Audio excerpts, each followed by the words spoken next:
Posso começar?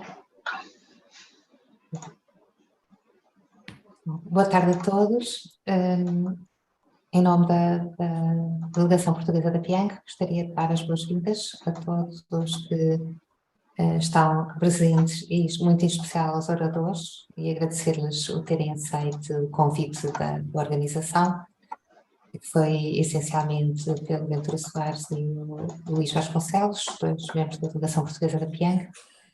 E só recordando para quem não se lembra, a PIANC são as siglas do World Association for Waterborne Transport Infrastructure, e é uma associação internacional política e sem fins lucrativos, que é subvencionada por diferentes países, entre eles Portugal. E esses países têm uma delegação, que é, neste caso, a Delegação Portuguesa, que é que organiza este webinar. Nós tem-se organizado um webinar na primavera, organizado pelas jovens profissionais, e a Delegação Portuguesa organiza normalmente o de outono, que é um ano webinar, um ano nas jornadas. O tema escolhido agora para este webinar foi-nos proposto por o Bernal, que ia estar aqui, mas infelizmente não pôde estar, e é um tema de um grupo de trabalho da PIANC. A PIANC tem grupos de trabalho onde os seus membros se juntam, os membros de vários países, e desenvolvem um tema que é proposto no âmbito das comissões, e tem várias comissões. Este foi proposto na comissão dos Maritime Works, e este grupo de trabalho que está em atividade é sobre Guidelines for Design of Offender Systems.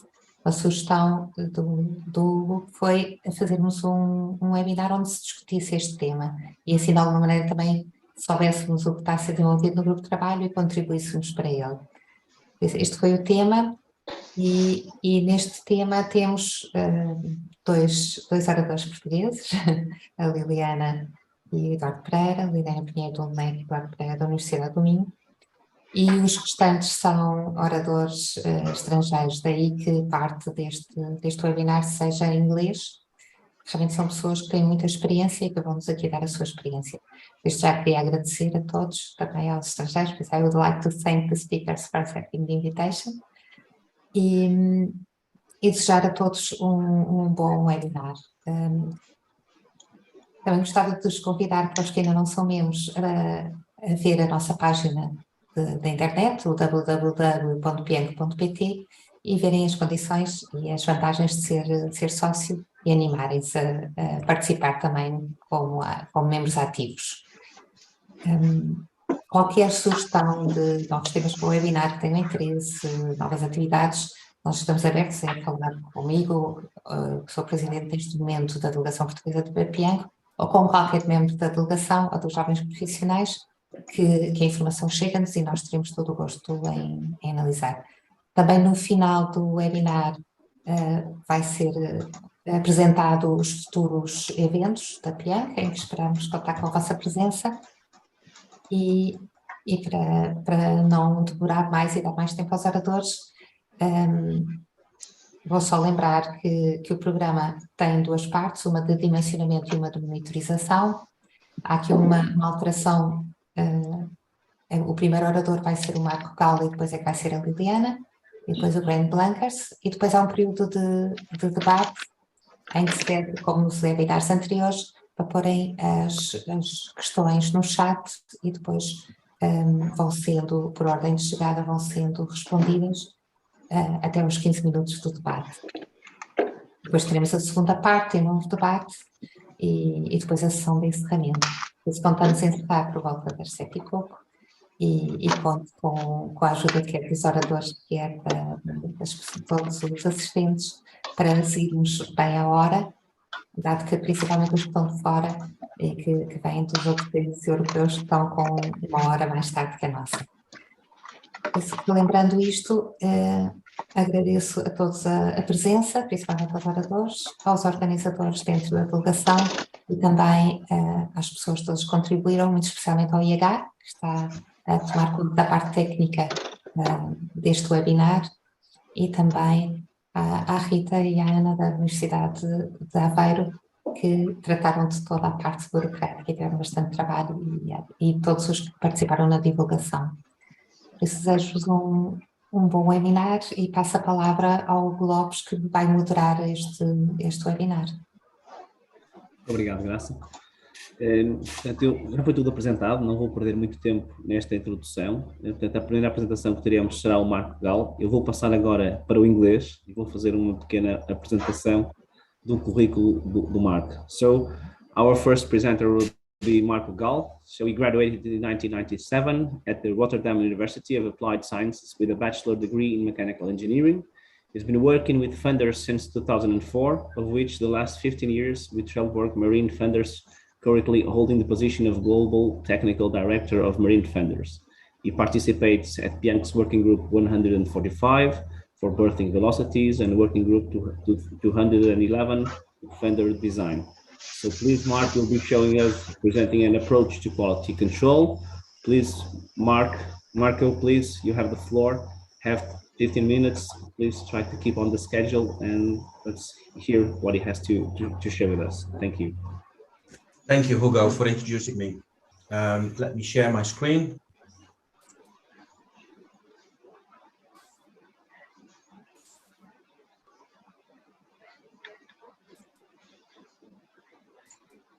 Right, can people see my screen all good? Double checking, good, thank you. Right, thanks for the introduction. We have a challenge of just 15 minutes to tell the audience a little bit more about fender verification. I think we've been asked to speak a bit more about quality of fenders, and for today I'd like to extend that a little bit to verification of fenders in general. So we've got 15 minutes where I will try to explain why fender verification is important, what the key elements are in fender verification, and although it's impossible to explain in 15 minutes all the things that you can do to verify a fender, I hope to tackle a couple of key suggestions and practical suggestions that you could do. First, to explain why verification of fender systems is important. So before that, I'd like to explain a little bit about a fender system and why to consider a whole system approach for fenders. So consider every component. I think we have identified 4 key elements if in the life cycle of a fender. It typically starts with application engineering, so where you understand what should the fender do, what are the berthing conditions, what kind of vessels. Then, of course, and I think Gerard will explain a little bit more about that later today, is about detailed engineering. What are the components of a fender? How do you engineer that? How you make sure that it all works fine? Then we move to quality control. We start to produce the materials where quality control kicks in. And finally, last but not least, is operation maintenance. The fenders needs to be installed. And I think most people have the understanding of verification, doing that at the manufacturing part. But we believe that verification of a fender system is needed throughout the whole process. And why is that important? Well, I think the whole system approach, why is that important? If you consider those 4 elements in the right way, I think you will have a fender system that does the job right, will save you money, will increase efficiency in your port, make sure your port is safe, avoid problems. So taking all these elements is important in the approach of the fender. And today we're going to explain how you then can verify that, make sure that that really happens. A short introduction on the verification. What we have seen in the last few years is that specifications generally get better and better. I think a lot of people have understood that a good specification for fenders is important.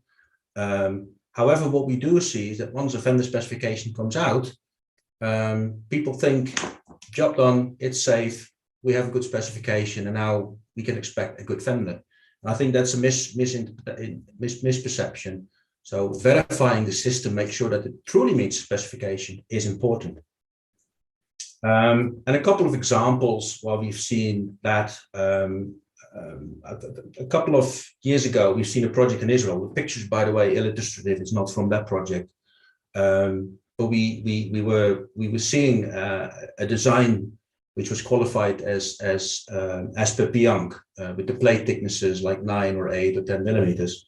But we also saw that proposal only included a bending check against the panel, and those panels were ultra thin, ultra light, with very small internal members, simply because they just checked the bending, and that would, without any doubt, would have resulted in a failure like that.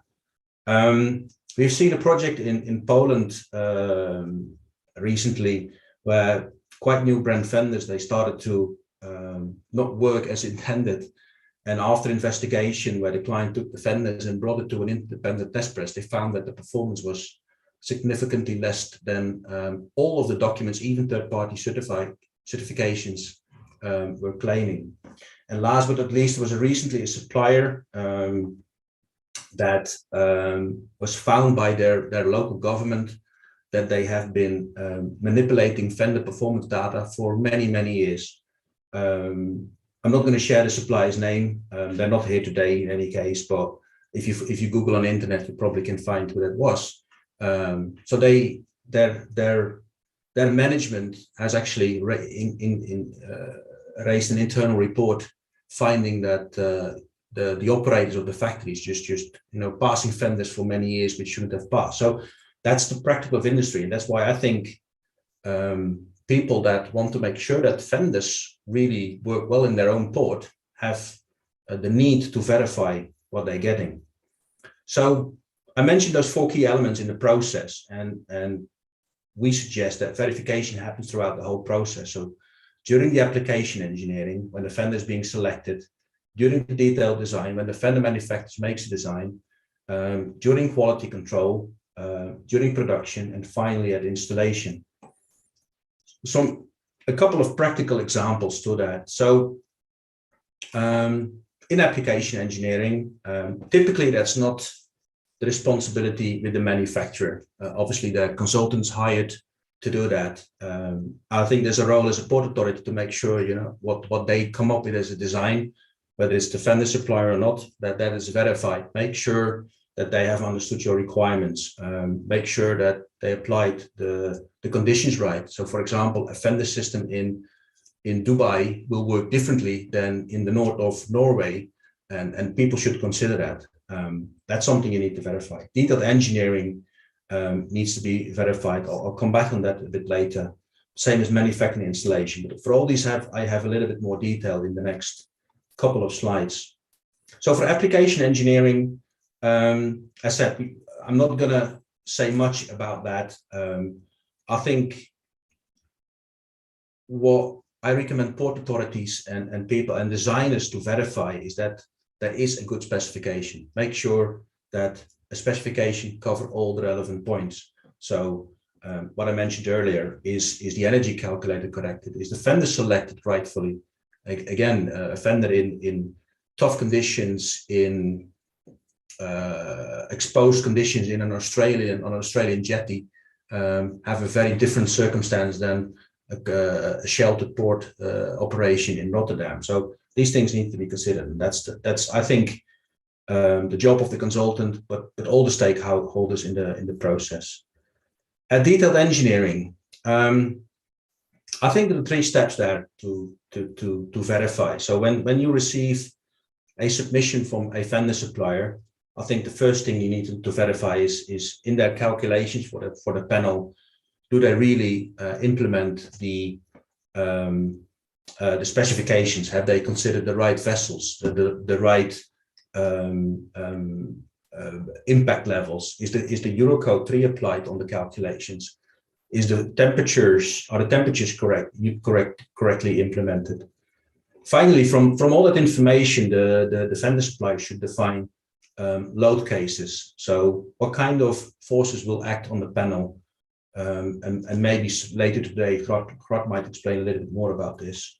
And last but not least, not only the load cases should be determined right, but you need to verify whether all design checks are properly being conducted. So not only bending, the example I mentioned earlier, but There's also shear independent, web buckling, cleats, etc.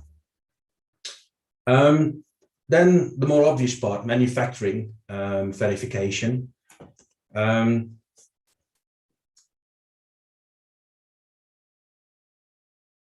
If you look at verifying the fender component, maybe a lot of people will here in the audience will realize that a rubber fender, you need to verify the rubber, but I think it's more than that. So I think all of these elements in the process need to be verified. Today we won't have the time to look into foam fenders, but on a traditional fender system, you have the rubber, the steel, PE facing, chain fixings. All of these components needs to be verified and can be verified in a quite an easy way, which I try to explain later. But not only that, it's not. You should, if you have the opportunity, you should not limit yourself to only the good quality of the materials, but challenge the manufacturing with sharing their processes, either through an ITP or the quality control protocols. They should have that in place, a reliable manufacturer. And finally, you could consider independent quality and performance verification by third parties. And I'll explain that a little bit more about that in a minute. First, about rubber testing. Rubber is an interesting material, particularly if it comes down to testing. So if you have a steel sheet, you can cut a piece from the steel sheet and you do a tensile test and some other tests, and you can test it on the material.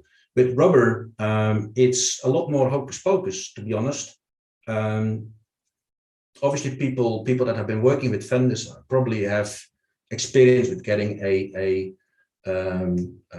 material quality sheet certificate in from the supplier showing tensile and so on. But what a lot of people don't know is that these properties are measured on a lab sample level, and it's completely unclear whether that lab sample, that compound, that high quality compound for that certificate, was actually used in the fender.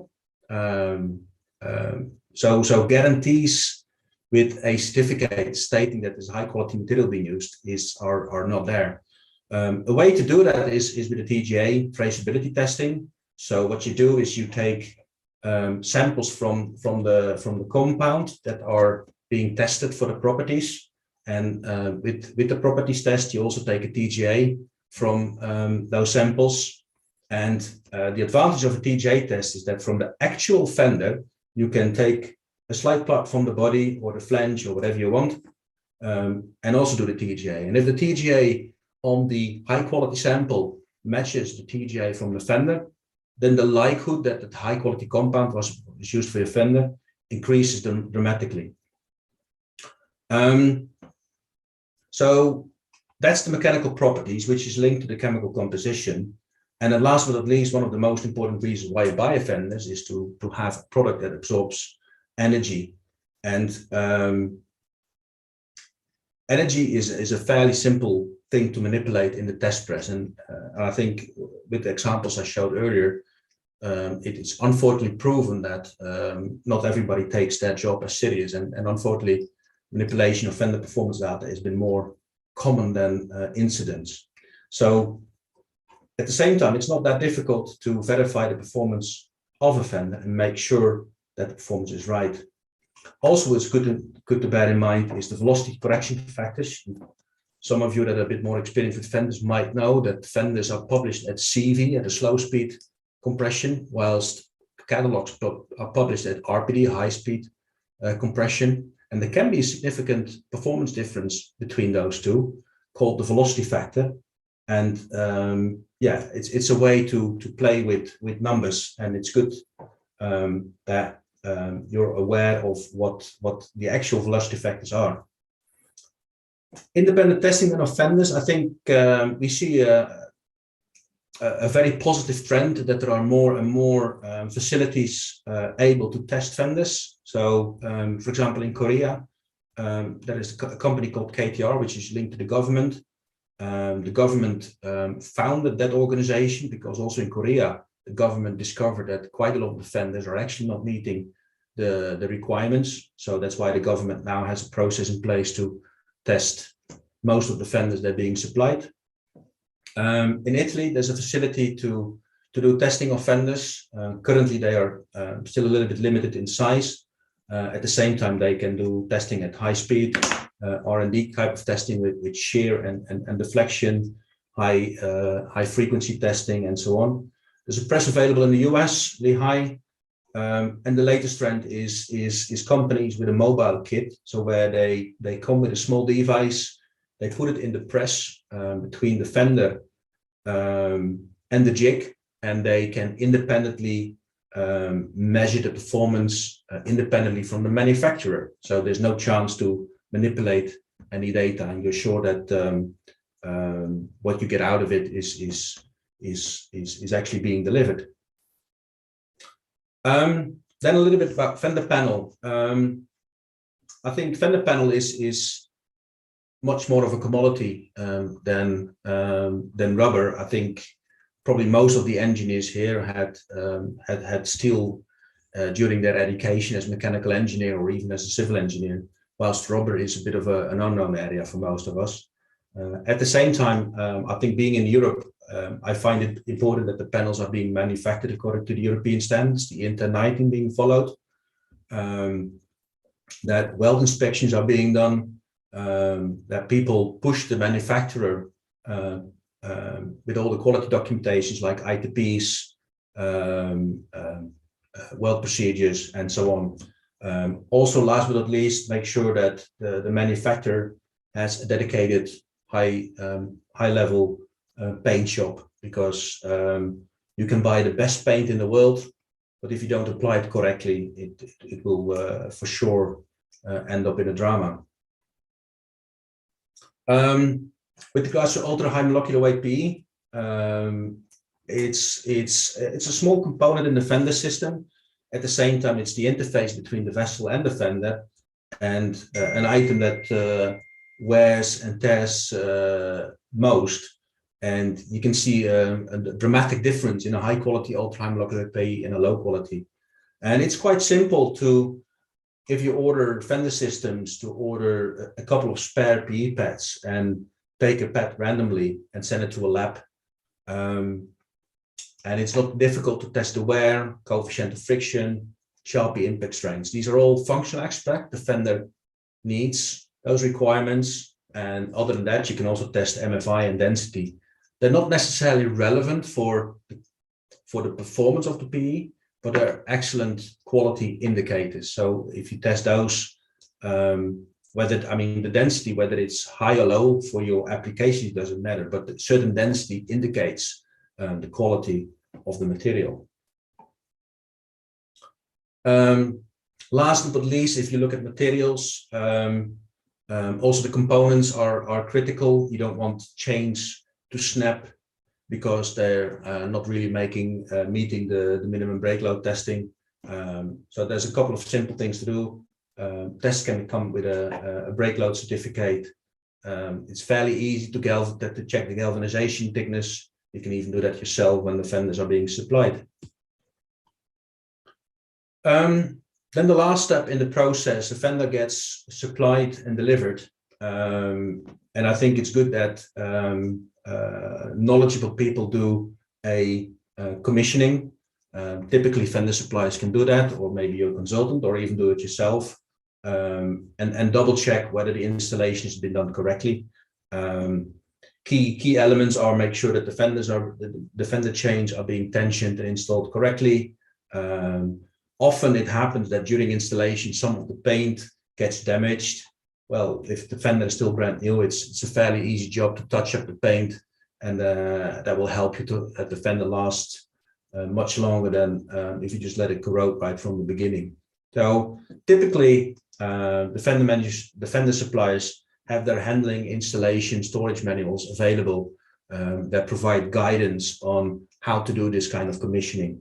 But I said, even the fender supplier normally are happy to provide this kind of service. Then I come towards the end of it, where just as a quick wrap up, I think most of you will know that PIANC guidelines, vendor guidelines, are coming out very soon. The document is been developed at the moment, and I'm proud to be one of the members of that working group.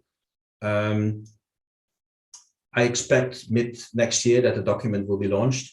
However, that the new guideline in itself doesn't give you the protection of quality.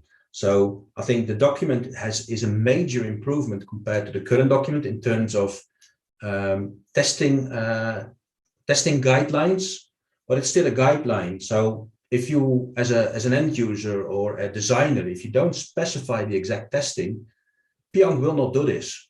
So it gives guidelines. So in your specifications, you need to take these guidelines and make it a specification. And same as the verification, PIANC makes suggestions how you can do the verification, but still you as a specifier or end user, you need to take up the gloves and organize this verification if you want to make sure that your vendor really meets the performance. Yeah, last but not least, I realize this is an extremely short introduction. I do hope you have a bit of a general overview of the importance and the options that are available. But obviously, if you'd like to know more, then feel free to reach out to me. We organize webinars very frequently, whether that's a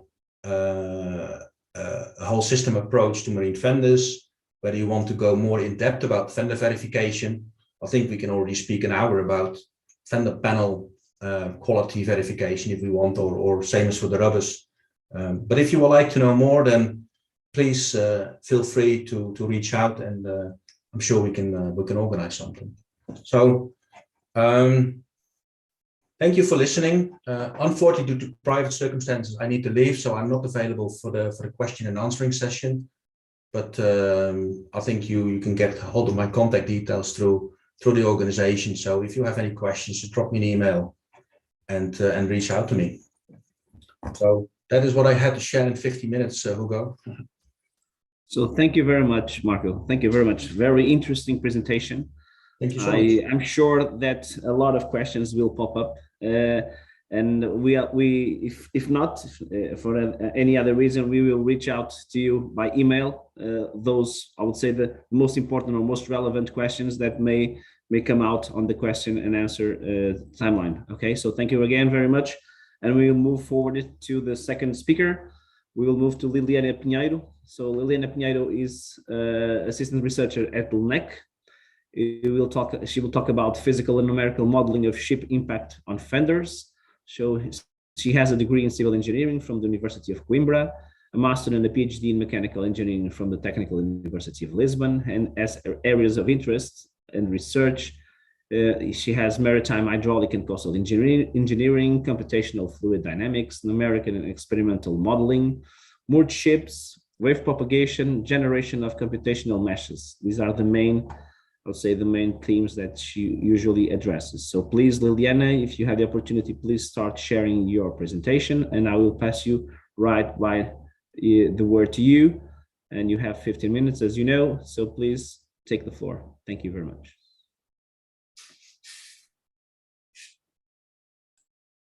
Thank you, Hugo. I hope you can see my presentation and can hear me correctly. Good afternoon, everyone. As you said, I work at the National Laboratory for Civil Engineering in Lisbon. And in the recent times, we have been doing some physical and numerical modeling with ship models. And here I will present some of the results that we have obtained and what we plan to do in the future. So I had a little introduction about marine fenders, as Marco already explained.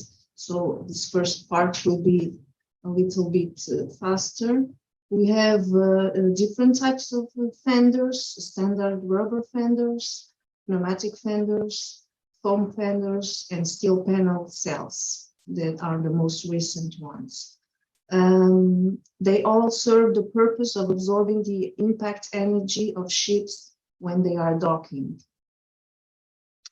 Of course, sometimes accidents happen due to a number of different reasons that can be from an abnormal velocity when the ship approaches the cape, from defects on the prior defects on the fenders, or some flaws in the design process. So when we want to design a fender system, most generally what we want to take into account is the type of fender we want to use, what is the panel design, its surface and its thickness, what are going to be the fixings or the restraint chains, and also consider the quality of the materials that will be used. And we want to absorb the collision energy, and we want to prevent vessel and structural damage.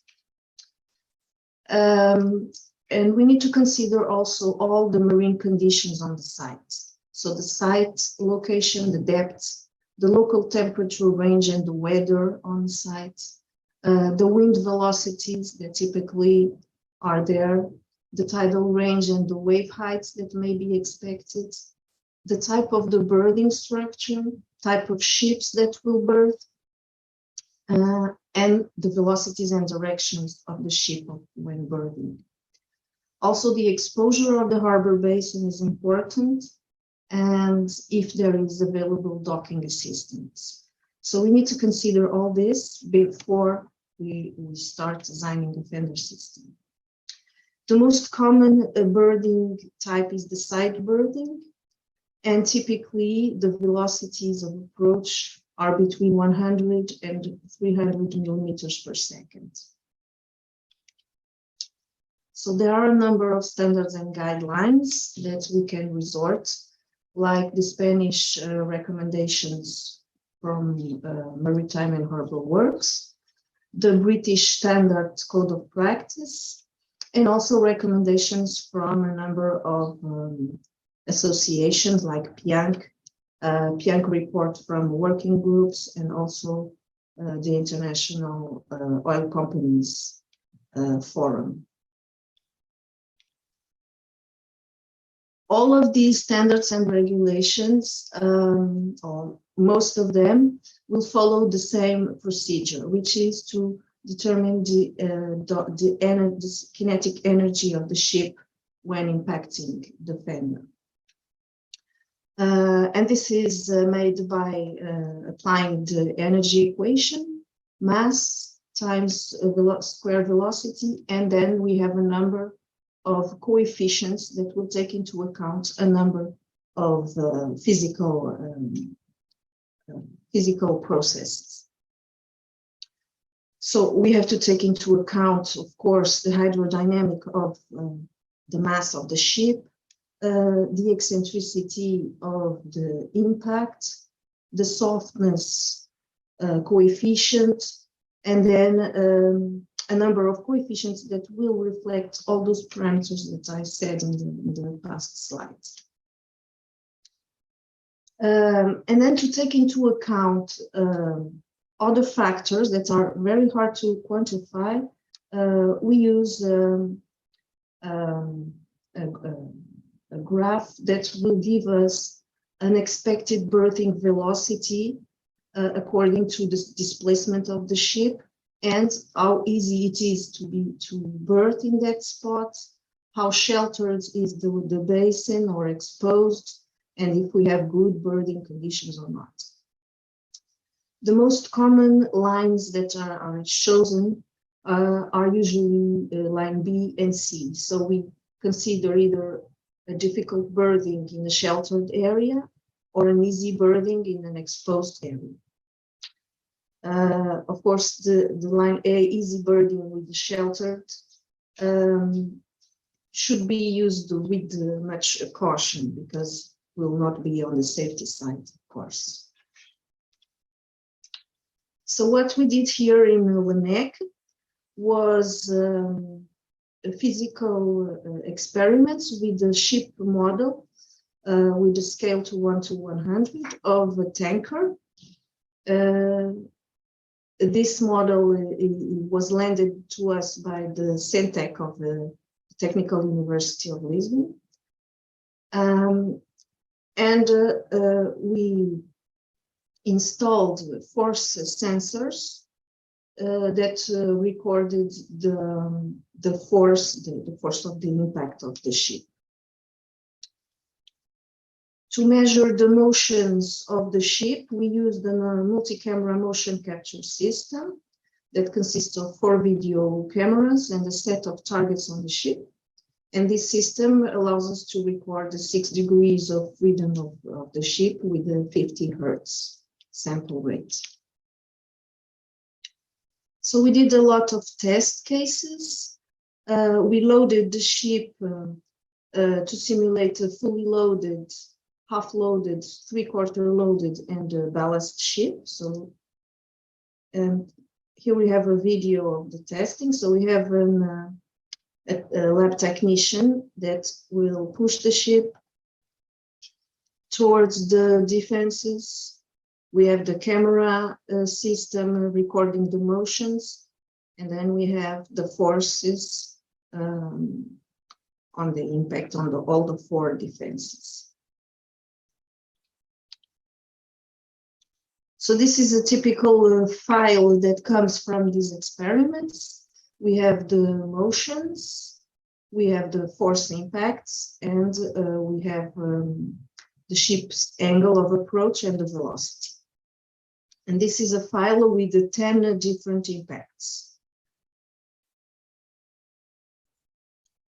What we observed when we went to analyze the results of the physical model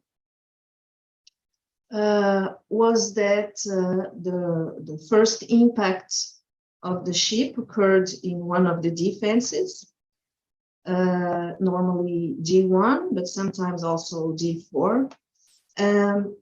And then the ship will rotate on its axis and will impact the opposite defense, in this case D4. And what we observed was that the second impact, the impact that occurs after the first one, is always higher than the first one. And the first one is the one that we make the design of the fenders. So we analyzed all the tests that we did, and we ranked the forces on each fender with the maximum force, the second maximum, third, and we observed that in most of the cases, the second impact has a higher force than the first. And then we put these results against the design force obtained with the formula on the British standards. So we can see in the full lines are the characteristic force, and the dotted lines are the design force, which has a security factor of 2. And we can see here that there are lots of cases in all the loading conditions in which the maximum force is higher than the design force that would be calculated if we went to design this impact, each impact. So here we see some test cases in which we have the maximum force, which are the blue dots, and the second maximum force, which is always the first impact, or almost always the first impact. And we can see that the first impact force is almost always below the design force, but the second impact can sometimes be higher than the design force. So after seeing these results, we went on to the numerical modeling of these tests to see if the numerical modeling would give us the same results. We used the moored ship response to waves numerical model, which consists of equations of motion of a moored ship. On the left-hand side, we have the motions of the ship. So we have the mass and the added mass, the impulse response functions, and the hydrostatic restitutions matrices. And these are all obtained using the hydrodynamic response of a floating structure to external forces. And we use the commercial code WAMIT that we have here in UNEC.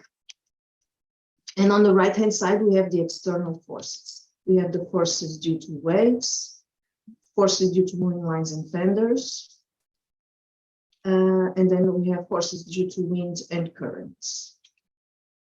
For this, we use empiric formulations.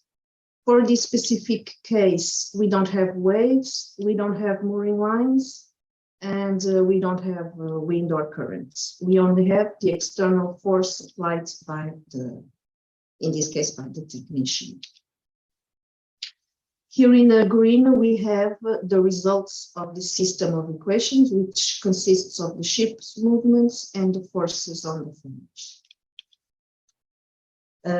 For this we use a solver called the Bash model. So we use the paneling of the ship's hull to calculate all the hydrodynamic coefficients. And here is the animation of one impact with the numerical model. So we can see the force acting on the ship, and then we can see the ship impacting on the defenses and bouncing. And then we went to compare the results obtained numerically with the ones in the physical model tests. I will show just a few cases. And we can see that the forces on the defenses are also, with the numerical model, registering the same trend, which is the first impact around 5,000 kilonewtons, and then the second impact with the higher magnitude, in this case of 8,000. And this happens in the physical model and in the numerical model. Another test case, the same. I should say that we calibrated the numerical model to have the same impact angle and the same velocity on the moment of the impact. So that is because that's why the force on the first impact is so precise for the numerical and physical model. And then what is interesting to see is that the second impact on D4 has always a higher value than the first one, although sometimes it does not occur at the same instant. And sometimes the instance is well reproduced, like in this case, but we saw the same results in the numerical model and the physical model. To conclude what were our findings, we saw that the maximum impact force occurs on the second hit instead of the first one, and on average 27% higher. The measured maximum impact force can indeed exceed the design force that we obtained using the British standards. And this occurs especially for lighter vessels with large approach angles and heavier vessels with small approach angles. The numerical simulation showed good agreement with the experiments and showed that there is a consistency and coherence of the results. Of course, we want to do more tests to better understand this phenomenon.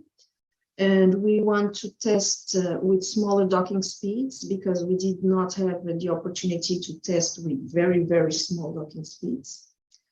We were always on the borderline of abnormal impacts and normal impacts, but on the higher side. And after that, we want to do tests also using the waves and if we can with wind conditions. So to conclude, the formula that are used to design birding structures can in certain circumstances underestimate the real impact force of birding ships. So I don't want to propose some solution for this, but it can be open to discussion. if we need to reassess the ranges of the coefficients in the energy equation, or even introducing a new coefficient to take this effect into account, or using a higher safety factor overall for the design purpose. We have published these results on a paper and on a conference, and well, we want to do more tests and more simulations to better understand this. I want to acknowledge fundings that we have through the Blue Safe Port project that is funded by the Fundo Azul and our partners, Technical University of Lisbon and Instituto Superior de Engenharia de Lisboa, that have collaborated with us in these works.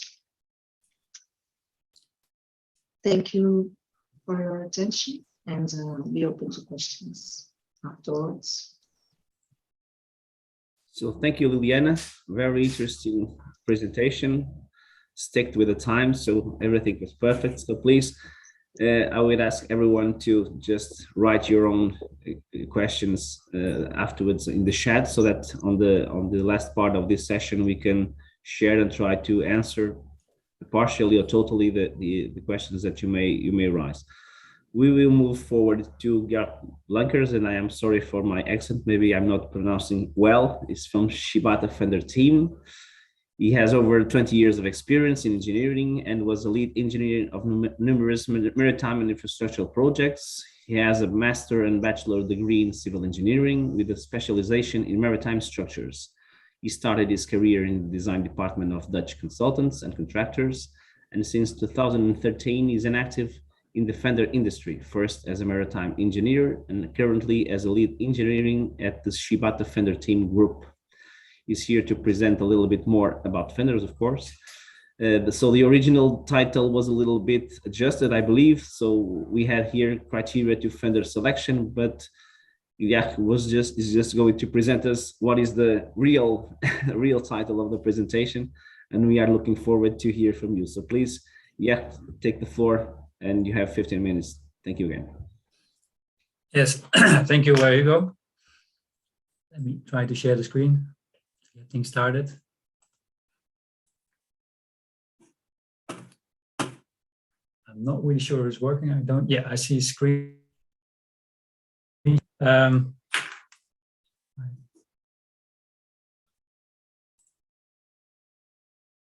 You all see my screen correctly? Yes, now, yes. Yes. Okay, perfect. So yes, indeed, the subject of the presentation is slide. A short presentation, 15 minutes only.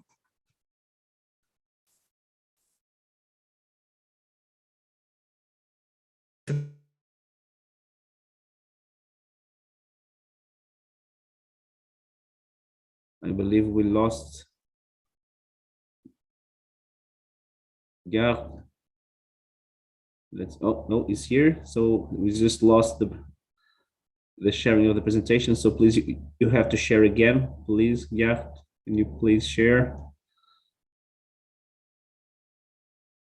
We are not hearing you. I believe that your sound is out, but I believe that you can activate.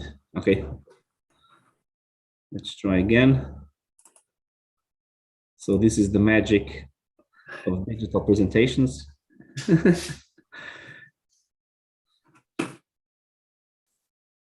Okay, so I believe that you are now trying to share the screen. Yeah. I think I'm back now. Is that correct? Yeah, we can see it. Yes. Not in presentation mode, but I believe that you may change it. Yeah, okay, now it's perfect. Okay, perfect. Yeah, I'm not so experienced with Zoom. I'm more used to Teams, so sorry about that. The presentation will be about practical recommendations for design of steel panels. First, a quick company introduction to tell something very quickly about Shibata Fender team, the company I work for. Then 3 practical tips on the design of a fender, and a conclusion at the end. So Shibata Fender team, we are a fender manufacturer. We have 5 offices all over the world, 3 production facilities. We have our own in-house engineering department, so we can do a project from start to end, and we cover basically all the areas in the world. So some key figures: a turnover of about 60 million. Yeah, we have about 80 people that are working for us. Currently about 130,000 vendors in service, so there's a lot of experience in the company.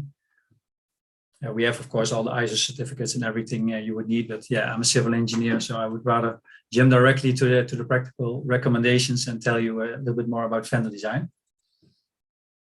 So the three practical tips I would like to share with you are about the position of the rubber unit on a fender panel, one about orientation of cone fenders, and then one about load cases that should be used for the design of panels. So the first one is about the position of rubber on the panel. Very often you see rubbers that are not placed correctly on the panel, and it has a large effect on how the fender will actually work in real life. The correct position has an effect on the amount of energy that a fender can absorb. Also has a big effect on the hull pressure that the fender panel is exerting onto the vessel. So let's get started. Energy absorption. If you have big ships, there is no problem at all. The ship is fully contacting the panel. Once the ship is making contact with the fender panel, it compresses the fender, and you can utilize 100% of the energy that the fender can absorb. So the full rated energy can be absorbed in this case. That's a good thing, because big ships typically are governing for the design of a fender. And in that case, you can absorb 100% of the energy. But yeah, typically on the berth, you do not only have big ships, you also have small vessels coming in. Small vessels or vessels coming in with low tide, that's another probability. They do not make contact with the full panel. And in that case, if you have a tension chain on the top of the panel will start to rotate, and you are not absorbing the full energy. So typically, we have a sort of rule of thumb. We allow the fender panel to rotate 15 degrees. If it rotates more than that, then there is a risk that the vessel could get stuck under the panel and push it upwards when it's being unloaded or when the tide is going up. And you would have a fender deflection of about 19%. Let me go back to this slide. What you can see very, very well is that in this case, the chain is placed quite close to the fender. So the fender is quite high up on the panel. Something you often see if you have a high tide and you have, for instance, a jetty or something like that. You have limited area where you can place your fender, and the distance between the tension chain and the fender is small. You only have a small compression of your fender, and you are not absorbing that much energy. But once you place the fender down, it all works much better. If you have again the same panel rotation of 15 degrees, instead of some strange things happening with my PowerPoint. Must have something to do with Zoom, I'm not sure. But anyway, what you can already see very clearly here is that instead of having 19%, you have about 32% compression of your fender. And more compression of a fender simply means that you are absorbing more energy. And that's at the end what you want to do. Sometimes it's not really a problem, because it's a small ship typically which is coming in, or it could be a big ship with low tide, but you are absorbing less energy. And the difference is quite big. If you have 19% deflection, and you have about 27% energy absorption of your fender. But if you have only 10% more, then you have already 55% energy absorption. So the energy absorption basically doubles if you place your fender a little bit lower on the key. Sometimes it's not possible. There is no space on it. The key is not high enough. But if it's possible, try to place your fender a little bit lower. Try to place it a little bit away from your tension chain, and you will have a lot more energy absorption when you have any low impacts. But that's one practical tip and one reason to place your fender a little bit lower on the key when possible. Another reason is to do it is hull pressure. Hull pressure is the force that a fender is exerting on the vessel. Vessels have a certain strength, and there's guidelines that will tell you how much force you can exert on the vessel. Typically, it's 200-300 kilonewtons per square meter. Often you see panels like this, placed very high up on the panel. Let's say in the top 1/3. If you are impacting the panel, since the reaction of the fender is so high, you will not have a uniform hull pressure on your panel, but it will be more like a triangle. The bottom part of the panel is there, but it's not helping you at all with keeping the hull pressures down. So it's you will have a very high peak pressure high up the panel, and that could not be allowable for all vessels. Some vessels have no problem with it. For instance, they have a very strong deck or a very strong structure higher up the vessel, but it could be a problem. And for sure, you will not have the 200 or 300 kilonewtons per square meter that you would like to have for this vessel, and that's what the standards are recommending. So what is a much better idea is to, again, place your fender a little bit lower on the panel, preferably in the middle 1/3 of your panel. And then you get a much more uniform distribution of your force, of your hull pressure on your vessel. You will not have this high peak. Still, you will have a little bit of variation if this fender is not exactly in the middle. But yeah, the average hull pressure on your vessel will be better, and you have no more peaks. So the best thing to do is, at least for the vessel, is to build symmetrical systems.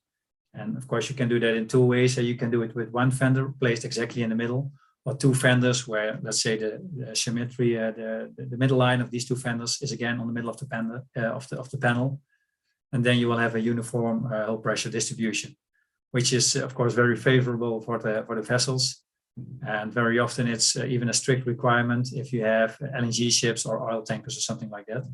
Like you can imagine with fragile vessels and with dangerous cargo, that it's important to have very smooth, low hull pressure on your vessel. So that was my first practical tip. Try to place your fender not too high on your panel, something you see very often in areas with a big tide. Try to place it a little bit lower and preferably in the middle of your panel. Then the second one is about orientation of cone fenders. Basically, there's 2 ways to install them, an inverted way and a standard way. So let's first start with the inverted way. Inverted way is with the small side of the cone fender against the key, the big side against the panel. Sometimes it may look or seem logical because you need less space on your key structure, which is sometimes the case if you have a jetty or something like that, or a monopile. And you will spread out your force in your panel. So maybe at first glance, it may look logical to do it, but for cone fenders, it's not the best. What will happen is that if you have the weight of your panel hanging on the cone, let's say, you have maybe vertical friction because your vessel is moving a little bit. All these forces, they have to be counteracted with the cone and also by the weight chain. And what you will see is, you can see it in the right picture with the inverted installations, that you will have a lot of compression in the bottom part of your cone. That's not so bad, but you will also get tensile forces, which may lead to cracks of your fenders. And for sure, it will lead to a little bit drooping, a little bit of sagging down of your fender, and that's something you would like to avoid. On the left picture, you see the standard installation, the installation with the big side of the cone against the key wall. And you can see that stresses in the fender are a lot lower, and your fender will have will stay nice and vertical and will droop down less. So it's more durable, and you will have a better fender panel orientation on the long run. So that's the inverted installation. If you can avoid it, try to avoid it and don't use it. So this is a presentation of standard orientation of a cone fender. In this case, the wide flange is connected to the concrete, small flange connected to the panel. Your cantilever is much smaller, and you will have much smaller forces on the head of your fender, on the small head of your fender. So lower stresses in your fenders, less compression, less rotation of your panel. So your panel will also stay vertical on the long run. That's a good thing, because you lose a little bit of capacity of your fender when it's drooping and rotating. So that is one thing, and it also reduces the lifetime. There's also a bigger chance of belted vessels hanging on top of the panel and pulling the panel down and pulling the whole fender down and damaging it. So yeah, we always recommend, if you have the space on your key, go for the standard installation with the big side of the cone against the key. Of course, you need to reserve the space for it, but it's well worth the effort. Here you see on the picture a sample of a fender that was installed in the reversed way. Here you can see the cracks because of the high tensile forces that you get high up on the top side of the fender, on the small side of the cone. So yeah, try to avoid it if you have normal fender systems. If you have parallel motion fenders, pile fenders, pivot fenders, something like that, and you are very well controlling the movement of your fender, and you are very well supporting your panel, then it's not such a big issue.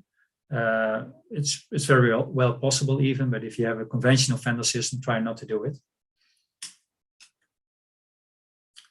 So 2 pictures, the left one, you can see the panel is nice and vertical, no problems at all. With the right one, you can see the cone fender is installed the other way. It's already sagging down a little bit. And on the long run, for sure, you will see cracks developing in this panel, in this fender. And what you can already see very clearly is that the fender is already drooping down and sagging down a little bit, also because the chains are not properly tightened. But you can imagine that a belted vessel could easily hang on a panel like this. So one more practical tip, and that's the importance of load cases that you specify. Load cases that you specify make all the difference for the panel that you are going to get on the end of the project. Not every vessel is nice and smooth. You don't always have big vessels. Sometimes you have small vessels. You could have belted vessels, ro-ro vessels, or cruise ships, or work vessels. They are very often equipped with beltings. They have a quite adverse effect on your panel. But yeah, ships are like that, and for that reason, panels need to be designed for that.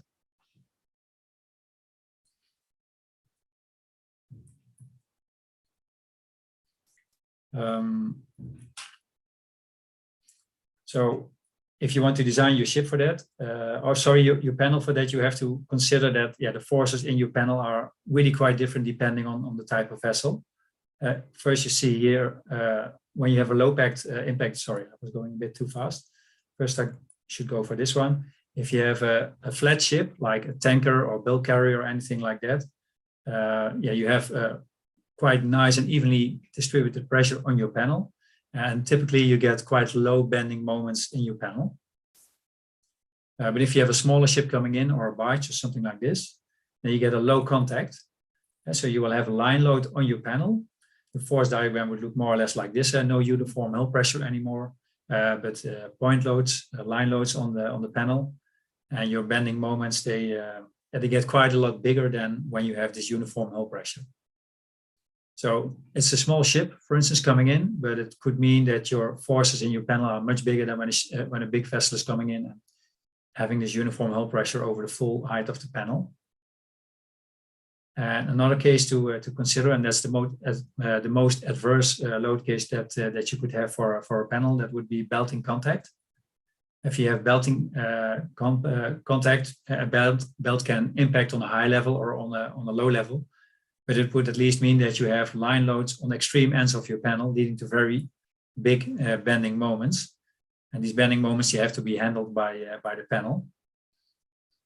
Here on the left, you see a couple of pictures from a typical fender panel. Typically, fender panels are closed box structures. The reason for that is mainly that you have less problems with corrosion. Only the outside can corrode. Also, you have less problems with buckling. So that's the preferred solution. Also, in offshore structures, you often see closed structures, even with round tubes. That's not so practical for a fender panel, but the closed box is also doing a very good job. So typically, you make a closed box. You have some webs inside the panel that take the shear forces and keep the panel in shape. And then you have some connection points for your fenders and for your chains. If your bending moments get much bigger, then some way you have to handle that within the steel structure you have. And there's basically two ways to handle it. You can increase the thickness of your panel. That's normally the cheapest way to do it, but it would increase the standoff. And so it means that at the end, your ship will not be berthed as close to the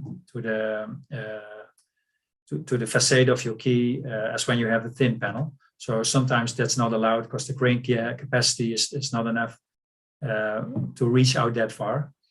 So very often the standoff of a fender system is restricted. And the only thing you can still do then to handle this big bending moment is by increasing plate thicknesses. Plates, if you make them thicker, then of course it increases the weight of your fender panel, and it would strongly increase the price of it. So yeah, depending on what load case you write down your specifications, you would get a completely different panel. So it's very important to specify what vessels do you have, or at least specify the load cases, because otherwise it will be very difficult to also compare various proposals that you receive. It makes all the difference. Some little more explanation about how the loads are being distributed inside a panel. If you have narrow panels, what you often see in areas with big tides, force distribution is quite uniform over the width of the panel, and a simple beam model is sufficient to calculate the panel. There's no need for FEA simulations and these kind of things. Let's say a 1D calculation is sufficient. But if you have wide panels, then you can see the red spot in the middle of the wide panel. Stresses concentrate much more as a peak behind the point where the fender is connected. And an FEA calculation is a good idea. If you don't have the time for that, then you can always build in a little bit extra safety into your system to make sure that you will not have overstressing in the middle part of your panel. But it's an effect that should be considered when you are making detailed design and your shop drawings of your system. So let me conclude. Most important thing to remember from my presentation is try to place your rubber as close to the center panel as possible. If it's not possible, of course, your structure doesn't allow it too bad, then it's not possible, but it means that you will have less energy capacity when you have a low impact, and also not such a great hull pressure distribution over your panel. So that will be a bit adverse for your ship.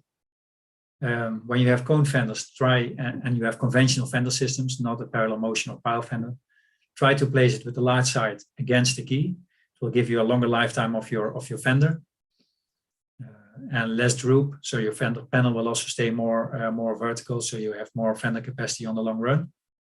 And make sure when you are writing specifications that you specify the load cases, or that you specify the vessels that you need to design the fender for, because it makes all the difference if you have a flat vessel like a bulk ship or something like that, or you have a belted vessel. Fenders could easily be 30-40% heavier if you have beltings. And one important thing to state for designers, very often you see certain fenders on the drawing, maybe they are copied from another project, or it's not often clear why they show up on the drawings, but dare to ask. Clients are almost people, and early in the project, big changes are often possible. So maybe you can still change the level of the fender. Maybe you can still change the orientation of the cone. Maybe you could even go for a completely different fender. So instead of having an element fender, you could go for a cone, or the other way around. If you are in an Arctic region, maybe not the case in Portugal, but if you're in Scandinavia with a lot of ice and your fender is underwater, well, then it's a better idea to go for elements to let the ice escape. So early in the project, it's still often possible to change a lot of things. Later in the project, it gets more and more difficult. So dare to ask, and ask your client why he has chosen that fender, and if he's sure that that's the best solution. Every product is unique. There is sometimes we get a question, can you give us a quotation for a fender? So just a rough budget price, and then we say, well, that's basically impossible. Every project is unique. Every location is unique. You have big and small vessels. You have good and bad conditions. There's not one fender the same as another one. There's also no standard designs. And if you have any doubts, if you have selected the right fender, or you would like to discuss with us something about your project, feel free to contact us. You can find all the contact information on the website, and we're always happy to help in any stage of the project. If it's in proposal stage, if it's even very early, if it's later in the project, we are happy to help, because we see too often that not the best solution ends up in design in contract documents, and then we of course we can still propose something, and we can still design and supply the fender, but sometimes you could have a better fender for the same price, or or even a better vendor for a lower price. And then we want the best solution to win. That's basically what we always try to do. So thank you for your attention. I think I am the last speaker, so we can maybe start now with the questions. Oh, no, that's not stop share. Okay, so thank you very much, Gert. So we are now starting our question and answer period. So we have 10 minutes, not 10, but a little bit less, maybe 5. So what we would ask to those that are just here in the chat, please position your questions here in the chat. And it would be interesting if you could, in the top of your question, to put the name of the speaker that you would like to address, and then the question on the down part of the chat. Okay, I don't know if I was clear, but I think it would be easier if you could address directly what would be the speaker that you would like to answer your question, and then we will moderate these questions and answers. Okay, so thank you again to all the speakers. It was very interesting. I have a few questions, but I don't want to be the first, so I would launch the question and answers to those that are attending, and afterwards I will point out my own questions. Thank you. The first question is always the most difficult one.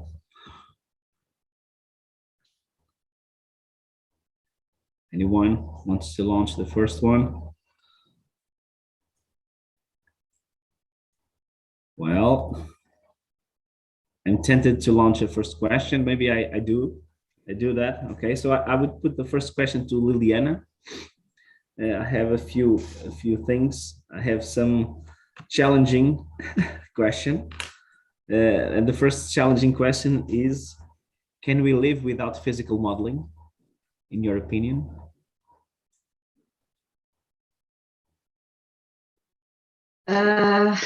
No. I have to say that we can do a lot with numerical modeling, but some things are still too complex, and we in the laboratory we can control what we want to model and what we want to exclude, and we can measure with more accuracy what we want. Of course, in situ model measurements are also very important, and they give us the reality with all the physical processes that occur, but we never know what is present in the reality. So in the laboratory we can analyze more precisely. And of course, in the numerical models, there are always assumptions. There are always things that the numerical models can't take into account. So I think we need the three. We will always need the three approaches: real measurements on the prototype, physical modeling, and numerical modeling. Okay, so thank you again. And we have here a question from Eduardo Pereira. It's going to be one of the speakers. He's thanking, of course, the interesting presentation, and he's asking what is the next step to model real case scenarios and what should be collected on site, in your opinion. Yes, I think we should consider measurements on site to see if this is what really happens in the ports. What would we need is to install measurement equipment on the fenders and try to measure the real force that's impact forces and the absorbed forces, and see if this effect is also in the real documents. Yeah. Just to share, we here in the Port of Leixões, we are addressing a project that is called JIP. Maybe Eduardo is going to detail a little bit more about the project, but it's really about monitoring, well, not only the quay walls, but going to the bollards and to defenses, and to defenders, sorry, because we think there is still a little gap in terms of knowledge on what is happening. Okay, as we look, for example, at the previous presentations, and for example, Dirk was just pointing out some of the problems of the positioning of the panels, and one of the things that we know is, of course, the vessels grew too much on the past decades, and so some of the fenders are still the original ones with 15 or 20 years. And so as vessels change, of course, that the behavior of the fender is going to be different for sure. And maybe as Liliana just pointed out, maybe we are going to the upper limit of the fender capacity. And so that's one of the things that we would like to have with this project and other projects that are in line, is exactly to try to understand the differences in between what is the I would say the design conditions and the real conditions that are happening right now. Okay? So, but I'm not the one that should be. So I'm just trying to see if we have another question in here. Let me see.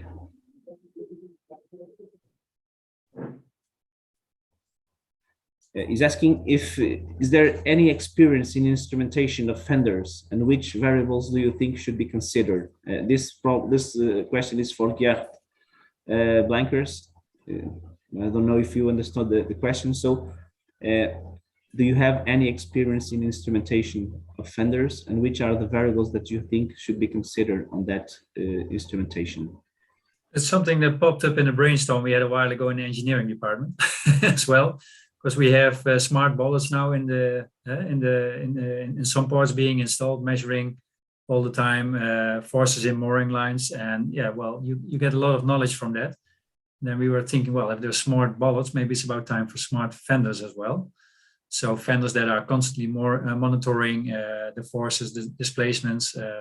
It could be very good to also maybe give a warning if strange things are happening in a port and the movements of a ship are getting too big or something like that. I can imagine that this is something that will come up in the future. It's not something we have already done. So that's something. So when a ship is moored, you could place some load cells, for instance, in a fender and actually measure what is going on. Yeah, another super important thing, of course, when about design fender is always the berthing velocity. So to have as much good information about that and the berthing angle of a ship. But that's not typically something you would install in a fender, but that would be a measuring device that you place on the key, because that plays a super big role, berthing velocity and berthing angle on the fender that you will need on the end of the day for your berthing procedure. But yeah, at the moment fenders are not smart yet, so there is no load cells or anything in it at the moment. But I can imagine that this will change in the future. Okay. Well, time for a final question. Is there anyone that would like to address the final question to this first session? And maybe I have one then. Okay, for sure. To Liliana, I was very surprised by your study, and it's super interesting. Also wondering when you did your physical testing, the fender behavior that you placed in your physical model, is it really really a scale down? The fender that you have been using is really a scale down version of an actual fender. So is it really an actual fender curve with the typical first peak and then it sags down and then it goes up again, or is it a linear spring? Because I can imagine that has big effect on what the ship will do on the end. Yes, the behavior of the fender is not a real fender scaled down. It's just the behavior of the load cell. So it's a linear match. Yeah. I can imagine that plays quite a big role in how it bounces back the ship. Yes. The behavior or actual fender behavior. Yes, but if we look at the physics And thinking about it, we see that when the ship hits the first fender, there's an impact force that causes a momentum force also. And this, with the rotation of the ship, the back of the ship, and the hydrodynamic mass that comes along with that, that we think that is the cause of that impact, the second impact being larger than the first one. Of course, we need to do more tests, and if we could do tests with a real fender dynamics represented to scale, we will check if this still occurs or not. But I imagine some part of it will occur, but we have to test it, of course. Okay, thank you. Okay, so I believe we can close this first session again. I would like to, well, an applause is not proper in here, but I think I would like to thank all the speakers for the excellent presentations that they just shared with us. It was very, very interesting. And we are now moving straight forward to our second session about monitoring. And the first speaker of this second session is Henk Vogt from the Port of Rotterdam. He's the asset manager of waterfront infrastructure, and is going to talk a little bit about the monitoring of fenders at the Port of Rotterdam. Well, Henk, after his graduation in civil engineering, he started his career in the design and construction of several quay-walls in Rotterdam. And since 2002, he holds a position as asset manager waterfront structure at the Port of Rotterdam. This position is, among others, from the beginning, involving investigating and solving the problem of corrosion in Rotterdam. Besides that, he was program manager of the refurbishment and useful lifetime extension of the old quay wall in the Rotterdam port, and working on the digitalization program towards the smart quay walls. So Henk, please take the floor. You have 15 minutes for your presentation. Thank you. Okay, well, thank you so much for your kind introduction on this. I'll try to challenge the technique in sharing my screen, and I hope that this is working properly. Well, where are the smart vendors? Here are the smart vendors, here they are. It's just a small presentation about what's going on in the Port of Rotterdam with trying to achieve smart quay walls. Smart boards were already mentioned, and there was some questioning if the smart vendors were already there. Well, here is some presentation on how we did go on that road. We are not there yet, but we tried to achieve some steps forward. So first of all, the bigger picture. Port of Rotterdam says that the inspector of the future is a sensor. Well, what do we mean by that? Not replacing our inspectors by sensors, but what we want to do is to make the inspector all the dull and work where everything is green and everything is okay. We want to transfer that to sensors and let the inspectors work on the really difficult cases. So our view for the future is a little bit like this. We equip all our quay walls with sensors. You can see that in the image. You can do it on the piles. You can do that on the sheet pile. You can do that on the concrete. You can do that also on the pallets. You can do it on the fenders. And from all the data that you get from these sensors, you can add other databases to that, like wind, current, AES data of the ships, etc., and transfer that into information. And the information can be visualized in a dashboard. So when everything is green on the dashboard, no alerts, no immediate action needs to be taken. So that's already one big advantage.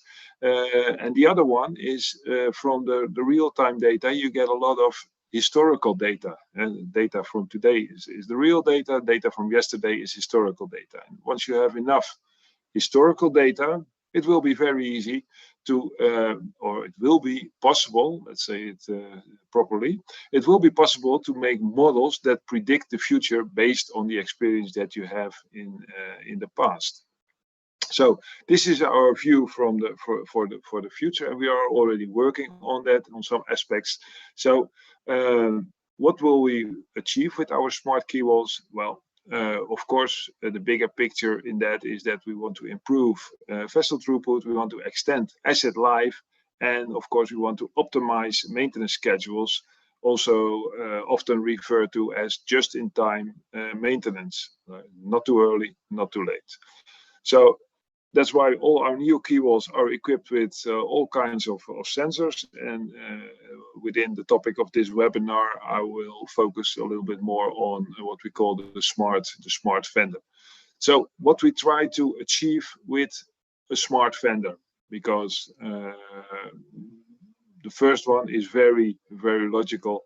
It's about reducing the maintenance cost of fender systems. And of course, all our fender suppliers promise us that the fenders will have no maintenance. Day-to-day learns us that damage is always made to fenders, and that some repair is always necessary. So we want to prevent structural damage caused by the ship-shore interaction, of course. We want to prevent unexpected and unplanned maintenance. And of course, we want to prevent the fenders from permanent damage. Another one is that we would be able, with the smart fender, to provide real-time alarms or alerts, as you could call them. So some accidents can happen, of course, maybe too high mooring speed, maybe too big an angle of mooring that will lead to damaged fenders. And if the fender is smart, it can immediately give an alert, and from the alert we know what ship that caused the damage, and from that we can hold that ship responsible for the damage that is made to the key wall. And of course we can collect data for a new fender design. You can imagine that if you have a key wall where you can place 100 fenders in a row, that not all 100 fenders will be loaded equally. Typically, ships tend to moor on the same spot every time they visit the port. So at the same time, all the same fenders will be used and have a bigger load than other fenders. So you could also make the design more fitted to the use, that you use smaller fenders or etc. Where it's possible, and that only the bigger fenders are where they are needed. So that's at the point of impact. But first of all, you have to have the data from that. So in the port of Rotterdam, we have a very large laboratory that we can use. It's almost 50 kilometers long, and we got like 80 kilometers of key wall, and we got even more burst places. So we have a lot of space and possibility to do real-time laboratoria or real-life laboratoria research, and that's what we did. But to put instruments on a fender, first you have to realize that in a fender you can have six movements or 6 directions of movement. Here you see them on the picture. I'm not going to read them to you, but all these movements together will result in the energy that needs to be absorbed. So the energy can be absorbed in all different directions. So you have to have devices, instrumentations on the fender that are able to measure all these replacements before you can come to one conclusion. So how does it look like? What did we do? Very simple construction, small box with some sensors that we retrieved from what's already on the market, an acceleration measurement sensor, for instance. I won't go too deep into all the details of these boxes, but we tried to measure the movement of the fender panel, and we made a power supply to that, and also a recording device, so that all measurements will be recorded every second. And well, then we waited for ships to arrive and we did the measurements. Did we have some good outcomes? Yes. Did we have a complete picture? No. So what did we try to measure with the monitoring? First of all, the usage. what's the status of the vessel? I come to that later. What's the berth occupancy? Of course, if a fender is being used, you know that the ship has been moored, and we want to make the lifetime as long as possible for a fender, of course. And the suppliers always want to advise us that after 25 years you need to replace all your fenders. Well, we of course want to demonstrate that if a fender hasn't been used, that it can be that it can have a much longer lifetime than the 25 years. Also, we could make timestamps for the monitoring of use. So how long is it being used, etc., etc. And the second one is then the monitoring of the load. Of course, I think we already heard a little bit, much about that in the previous presentations on this. The velocity, the angle, the way the fender reacts on that, the energy absorption and the forces on the fender. Of course, that's a very interesting thing to know that and to measure that. And of course, we like to try to monitor the condition. Does the rubber, in this case, have a permanent, or will the constants stay the same over the lifetime, or can you see some degradation on one of these coefficients? And from those degradations, maybe you can do a prediction of the lifetime of a fender. So when do you need to replace that? And then you are back at where we want to do just-in-time maintenance. We could want to replace this fender then just at the right moment. So 3 types of monitoring. And from the pilot that we did with the smart fender, I think to give you an impression that we installed these boxes on, I think, about 20 fenders representing one berth of a container vessel. So a container vessel on 250 or 218 meters. And we did over a longer period this pilot, and we tried to retrieve some information from this data. So now I'm going to share some results of this pilot with you. It's not to give an extensive explanation what all the graphs are, but just give you an impression that you can have some results from that already. So let us first monitor the usage of the fenders, and here you can see some interesting things. You see, of course, the first part to the left of this graph is where the vessel has been moored, and I heard someone say that the second impact is always bigger than the first impact, and you can see that in practice in the Port of Rotterdam this also happens. But what's even more interesting is when the containers are unloaded on this ship, the fenders move more than they do when the ship is being moored. So we not need to take only into account the forces on the fender when the ship arrives, but we also need to take into account what's happening during the loading and unloading of this container vessel. And what you also can see, and that's also a very interesting thing, from these readings, you can see the moment that the loading, unloading of containers has stopped.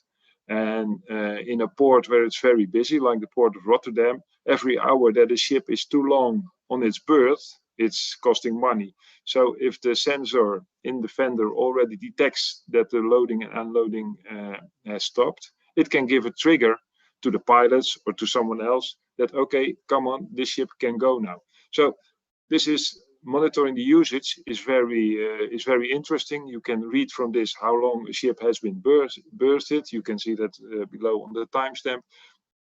And you can also see how long the loading and unloading took place. That's also readable from the graph. So monitoring the usage already gave us some insights on the fender. The second one was monitoring the load. Of course, this is also very interesting. And here you see, well, some readings from the accelerations and the load. It's more this one, monitoring the load. We were not able yet to translate this into an actual mooring force. That can be very interesting, of course, to try to retrieve that, but we are not there yet. So what I only can share with you is that you see some different things during the different stages that a vessel comes in, but more conclusions we cannot draw from that at this moment. And the third one that we wanted to see was, can we monitor the condition? Can we see anything that the material parameters are show some degradation? And here you see that we found something very interesting in when the fender tries to roll back to its original position. You see that it goes very fast, and then the last part goes a little bit slower, and we see some difference in that with different fenders. So from this point, we think that we found something interesting, that we should do more investigation on this, and that this might be an idea of how the condition of a fender is. But then again, this is just the first pilot, a very interesting pilot with some results that we have. But we are not able to draw all the very good conclusions for scientific supported conclusions yet. These are some interesting facts where we need to elaborate on. So we have some challenges left. As I already said, we want to know what the load on the individual fender is. The fender can, of course, absorb the energy in some directions, and we need to put that together. The speed of the ship at the moment of impact is something that we want to read from the fender, but it's often much easier to use the devices, the GPS devices of the pilots that they already use, and we can take that into account. The angle of a ship is a little bit more difficult, of course, because what's the angle of impact at the impact, because the lines of a ship are not completely straight. Well, the status of the ship, you already saw it, that we are making progress in that. The orientation of the fender before and after a mooring, big impacts with permanent damage will immediately show up from this smart fender pilot. So that's also a thing that we can elaborate on, and that will work. And we already saw the movement of the fender during the time the ship is moored, which also gives the movement will make the deterioration of the fender go faster than you would expect, because we are normally not looking at this phase, considering the loads on the fender. So very brief, very short. Some insights on the pilots that we did in the port of Rotterdam regarding smart fenders. Of course, if you want to a little bit more on our journey that we took towards what we call the digital twin, because we think that these items are all necessary once we get to the moment that we have autonomous shipping, and that the fenders and the bollards has to talk with the ship about mooring speed, etc., etc. That's our road. If you want some more information, here's my email address, and I'll be more than happy to answer some questions later on. So thank you very much, Henk. Very interesting presentation. Okay, I'm looking forward to some questions about this theme, but we need to move forward. And we are going to move forward with Eduardo Pereira from Universidade do Minho. He's going to present us an overview of civil infrastructures monitoring and management systems towards an application to sea fenders. Eduardo Pereira is an assistant professor at the Department of Civil Engineering. He's member of the coordinating board of the Institute of Science and Innovation for Biosustainability. He's member of the Institute for Sustainability and Innovation in Structural Engineering, and member of the direction of the doctoral program in civil engineering. He currently coordinates and participates in several research and innovation projects in partnerships with companies and industry, including topics such as sustainability and circular economy in construction, digitalization for the sustainability of oceans, space systems, and remote sensing for Earth observation and monitoring of critical infrastructures. So, Eduardo, please, you can take the floor. You have 15 minutes. Thank you very much, Hugo. I hope you can hear me. I will share my screen. Okay, I think now you can see my screen, right? Okay, so without any further ado, I will start the presentation. Today I'm representing the team of the project, GIP, that Hugo mentioned before. I will try to give an overview of the project and also focus on a specific activity that we have in this project regarding the instrumentation of fenders and bollards. The title is An Overview of Civil Infrastructures Monitoring and Management Systems Towards an Application to Sea Fenders. So very briefly, the GIP project is entitled Intelligent Infrastructure Management of Ports. Very quickly, the main objective is to develop a modular decision support system for integrated asset management of ports based on new functional and structural degradation models for different types of assets that we find in ports, taking into account operational and economical and environmental criteria. The research team includes expertise on databases, lifecycle assessment or analysis, asset management systems, structural health monitoring and safety assessment, predictive models, concrete behavior, because we have mostly concrete structures, and geographic information systems in order to produce virtual models for dealing with information. The case study is in Leixões, in Matosinhos, the port of Leixões. It's a well-known port for its intensive activity, although it's not one of the largest. It's very frenetic in terms of activity.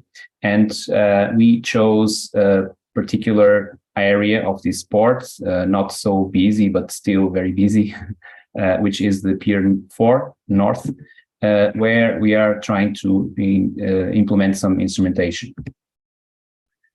So some characteristics, the type of structure is, you can see it here on the top. The second part is not so present in this part of the port. It was built in the 70s. The pier is 400 meters long and it's 12 meters below the zero hydrologic. It has two ecological 15-ton cranes with anti-pollution system and an uncovered storage capacity of 22,000 square meters and two warehouses. One of the tasks of the project is to do the life cycle assessment of the port itself and include all the stages of use in order to, in a subsequent stage, to do a life cycle cost analysis. The second area is also the asset management. We are proposing or trying to develop these models involving all the stakeholders and considering all the variables that influence asset management and maintenance, operations, repairing, etc.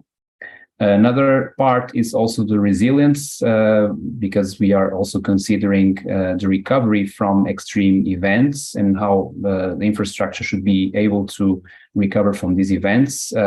Basically, looking at the concept of resilience and how in time we lose quality or performance of a certain part of the structure or some facility. Normally we have repairs and we can recover from this aging or the effect of aging or the use. But when we have extreme incidents, we have extreme reductions of the quality or the performance indicators, and the recover can be better or worse depending on the resilience capacity. And for this, it's important to be able to include more information about the status of the infrastructure and to be able to predict and anticipate by using models that help us to understand what's the future evolution of the infrastructures. So basically the system will deliver a classification between A and F of the level of service of several parts of the infrastructure. It can be compared with what we find in Google Maps, for example, for highways or for traffic. The system is essentially based on the use of Markov chains to develop these predictive models that can be updated during time based on the information that we collect from inspections, visual inspections from the technicians, or as discussed before, information obtained from the sensors that are measuring specific variables in our infrastructure, in our assets. So basically, the flow chain is summarized by the following. We have the structure of the data with the location, the materials, the geometry, the year of construction, the projected loads, and the inspections that occurred during time. We also have the data to obtain. Normally, we are concerned with corrosion, we are concerned with deformations, surface inspections, the submerged part of the infrastructure, and the structural modeling. Then we should be able, with this information, to emit a condition status and establish a condition code based basically on what I showed before, that represents the status of the structure, and then finalize with the structure behavior projections based on the Markov chains that also showed before. So this is the summary of the project. Basically, the question now is how to obtain the data that we need to feed or to support these models, and which type of data we should collect. It's important to have numerical models and digital models. Basically, we are aiming at building information models that simulate the infrastructure and also detail all the information about this infrastructure. And of course, if the infrastructure is new and we can project a monitoring system since the beginning, the conditions are different. But in this case, we are mostly concerned about what to do and what to measure and how to measure when we have an existing infrastructure and when we have to assess or to support the decision when the infrastructure is existing. So basically, we come up to the typical problem. Everyone is very aware. The interaction between the vessel and the infrastructure is mostly based on the fenders and the bollards. So these are two very critical elements that connect these two large physical elements. And most of the information that we could obtain would be based on both bollards and fenders.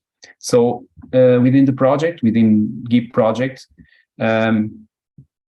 we are addressing this. It's a part. One of the activities is looking at bollards and fenders and trying to develop a system that would be first autonomous, that doesn't depend on the installation of a new infrastructure, cabled infrastructure to feed electrically the systems or to transport the information. So the systems should be able to communicate without the need to implement a new infrastructure, and additionally to collect energy without the need to additional cables. And of course, we benefit from the fact that these elements are very abundant in ports. They are evenly spaced. So one part of this challenge is to try to use novel communication systems, such as, for example, the Zigbee networks, to implement systems that allow bollards and fenders to communicate between each other in a diffused way and transport information till the central control point where the information should be collected and treated. So the second part, when we look at these two individual elements, first thing we did was to analyze their behavior. This is an example of one bollard that is used in Matosinhos, in Leixões. So we just made a model, an approximate model to analyze how it behaves and where should we install instrumentation in order to get information about the behavior. And eventually, if we have historical information, if we can extract variables about the condition of these bollards. Of course, to be able to predict failure of these elements, it's by itself interesting. But if we are able to do it in a swarm approach and to implement an instrumentation system that is easy to implement in all of these bollards, and they are implemented as they are replaced, it's much more beneficial because we have a general overview about the port. So we have been analyzing displacements, the typical ones, also the stresses to see where we have stress concentrations. So this is the area where we have greater benefits of installing sensors. And in this case, we are studying the installation of extensometers to measure deformations. And the idea is to collect historical information that we can use to infer the condition of these bollards. Additionally, so if we install sufficient number of extensometers, in this case, we have duplication because we want to maximize resolution of the measurement of deformations. It should be possible also to infer the load that is being applied in the bollard and also the direction of this load. Eventually also using the frequency of vibration to be able to infer also the change of the weight of the vessel. The second part is the fenders. So this is our contribution today for the discussion.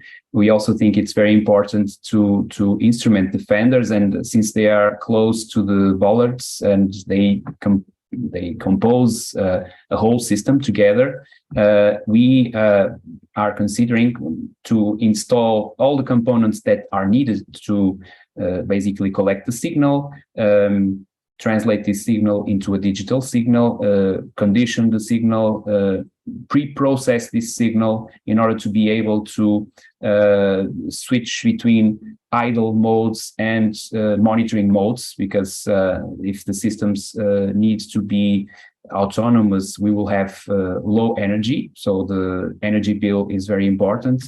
The data logger, and of course, we are considering to add this system to feed the sensors locally. Communications, we are thinking about using Zigbee, and the system that, or the type of sensors that we are thinking is only based on distance meters, because although, well, the most interesting is obviously accelerometers and accelerations, but normally accelerometers may demand too much in terms of energy and too much in terms of bandwidth to transfer the data. So we are trying to get the same information with only the measurement of distances. So basically we need 3 points to determine the displacement and the rotation, and some crossed displacements in order to also be able to extract the sliding in the 2 directions of the plate. A third level, a third dimension is also if we are able to collect this information in time and combine the information that we collect from bollards and from the fenders, it should be also possible with data-based models to extract additional information about the vessel. So basically, what is the load that is being imposed into the infrastructure? This is important from the viewpoint of the infrastructure to feed also the degradation models of the infrastructure. And at the same time to be able to know better about what is going on in terms of translation of load between the vessel and the infrastructure, or the other way around. So if it's being loaded, how much is being loaded and how much is being taken off. Of course, this implies the use of in a framework of big data, we need to use perhaps machine learning and artificial intelligence models, because, and also in this case, we need historical information to get this type of results. So to finalize, this is more or less the picture of the system, the decision support system. We want to provide information to the user that he can that is actionable, so it helps him to take decisions on site or in the control room.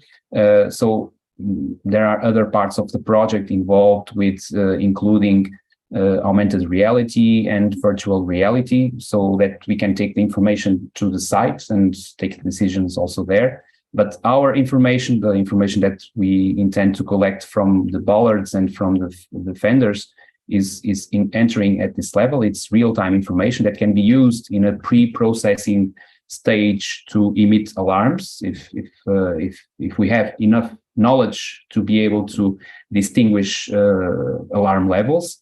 And in a longer term, when we have historical information, this information can be very helpful in feeding these machine learning models that can give us indication about the condition of bollards themselves or fenders themselves, or in an integrated way, information about the condition of the infrastructure of the quay wall, and also to feed these predictive analytics, the models based on the Markov chains that allow us to anticipate operations of maintenance and to be able to follow what is the condition of the infrastructure, even if we don't have the chance to intervene or install sensors from scratch before construction.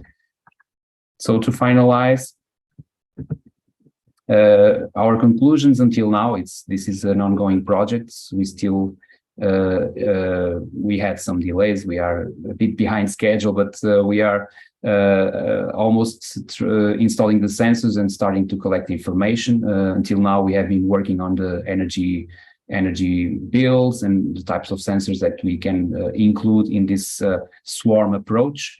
But until now, the system that we have designed seems feasible. Seems also important to acquire information from infrastructures and operation in existing facilities. So facilities where it's not so easy to install new networks or new supporting infrastructures for sensors. It's also important to continuously acquire data that may be used to monitor the condition of these elements, bollards, fenders, and the quay itself, and anticipate failures. And of course, the advantage of using them in a combined way at the scale of the pier may contribute to support the operation of the port itself, or estimate the loads that are transferred from the vessel to the infrastructure, and indirectly use these approaches to support predictive models for infrastructure condition assessment and management, including these real elements and some additional sensors like inclinometers and accelerometers in the pier. With this, I finalize my presentation. Thank you very much for your attention. Thank you. So thank you, Eduardo. So we are a little bit behind the schedule. Questions and answers, I'm going to open now that particular part of the session. I would kindly ask for someone to launch the first question to this. I would characterize it brilliant presentations like those that were on the first session. So please feel free, don't be shy.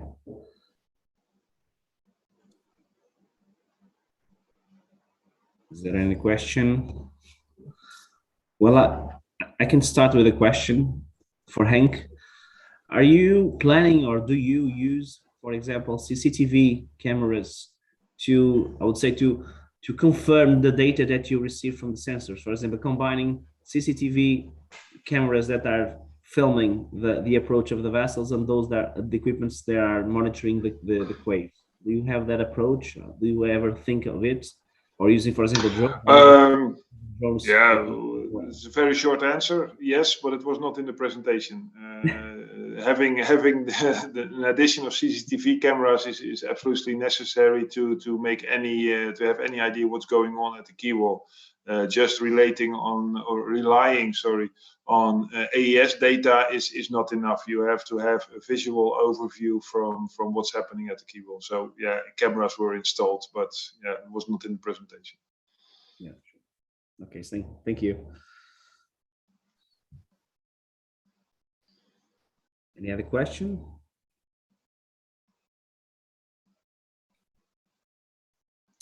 So we have here a question from from Rita. Question for Henk. So he's asking, would you consider to use improved methods for monitoring in the future? For example, do you know if the use of smart sensing materials based on the application of conductive fillers would allow collect more data than the conventional monitoring sensors? Oh, that's a very difficult question for me to answer, because it's a little bit like looking into the future. Like 5 years ago, we weren't even maybe thinking of that what we have today was possible. So yes, and from my side, I can only say we are always open for these new kind of things, and like I said, we have a very large testing area for what we can use to test materials in real life. So yeah, maybe no, but let's try.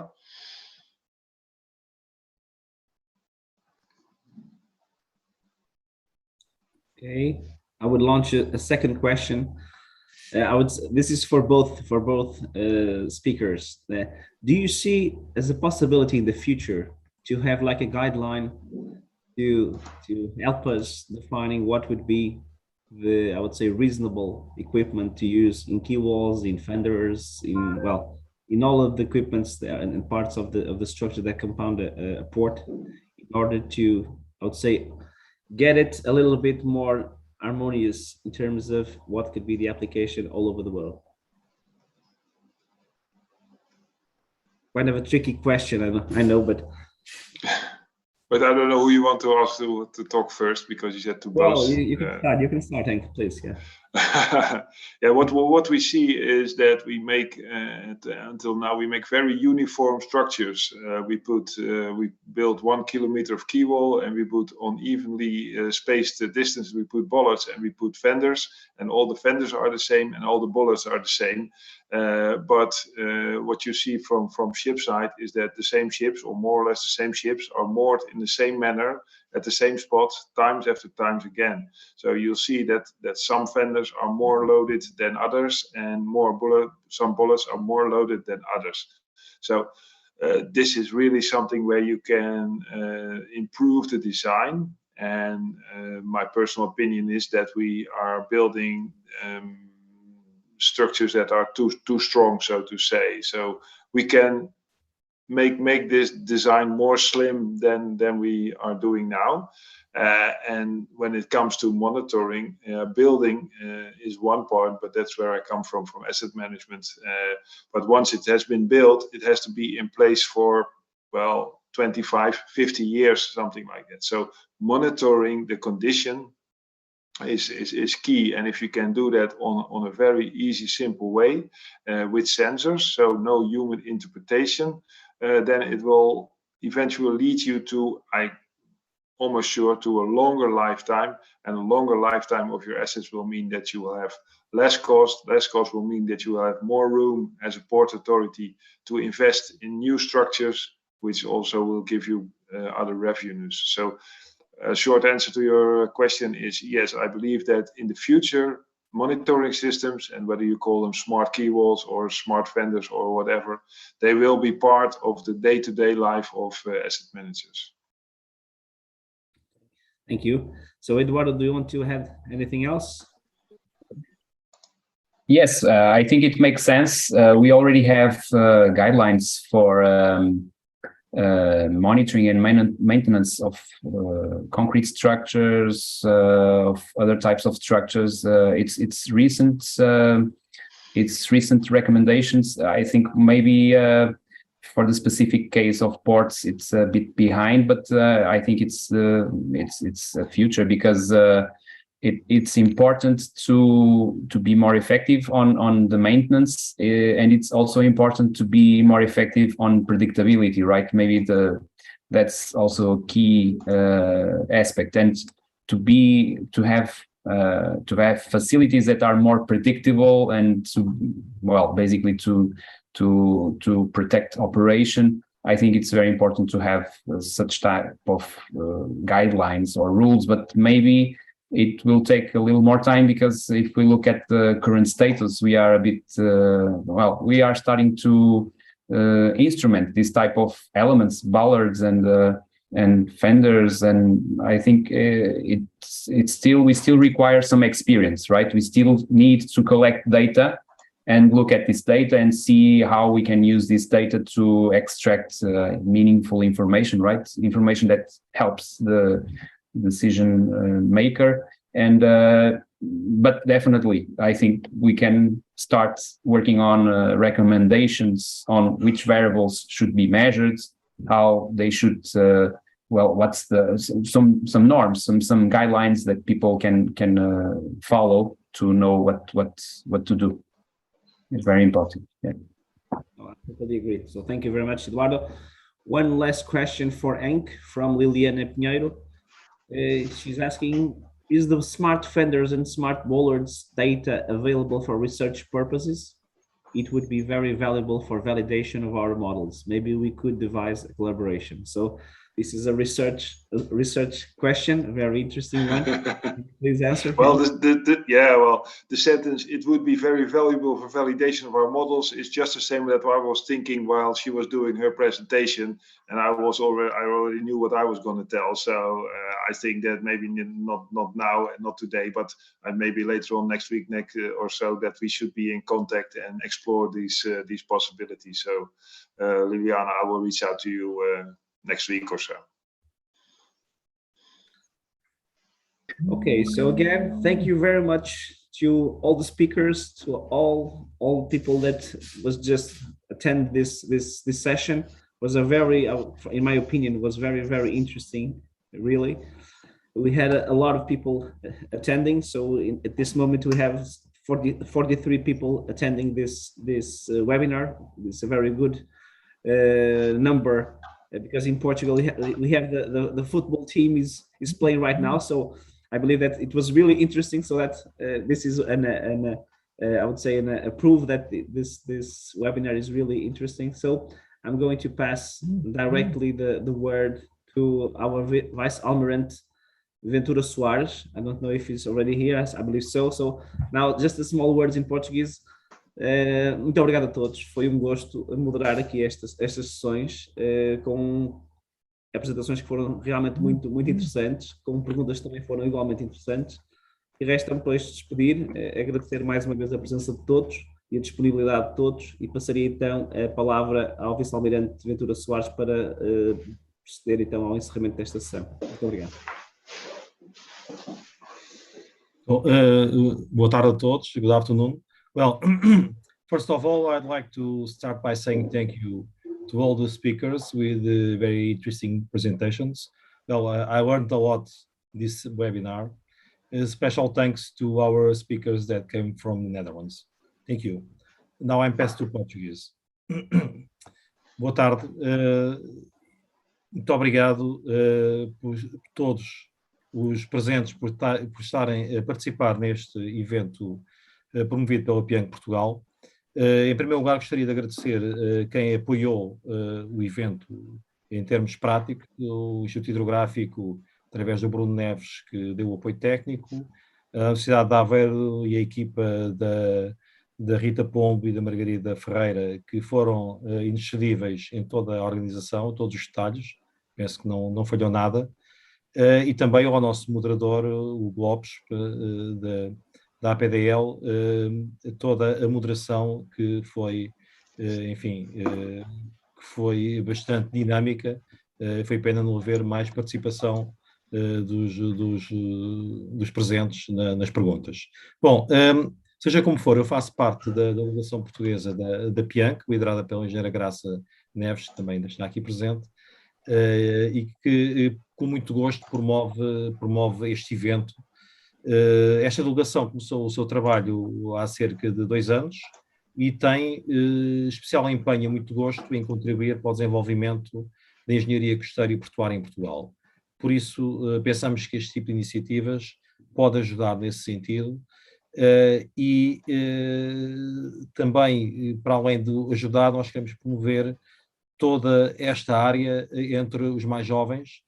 E é por isso que as nossas iniciativas também, em algumas delas, focam especialmente a camada mais jovem de engenheiros e de participantes nas componentes de engenharia costeira e portuária. Aproveito para anunciar os próximos eventos que já estão previstos.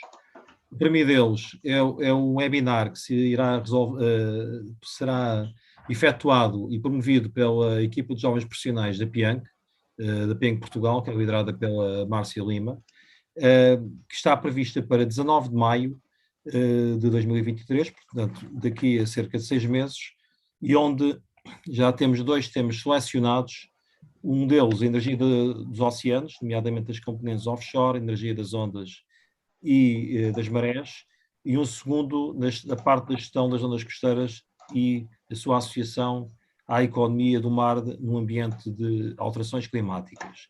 Estes são os 2 temas que estamos a abordar, nomeadamente a equipa da Márcia Lima.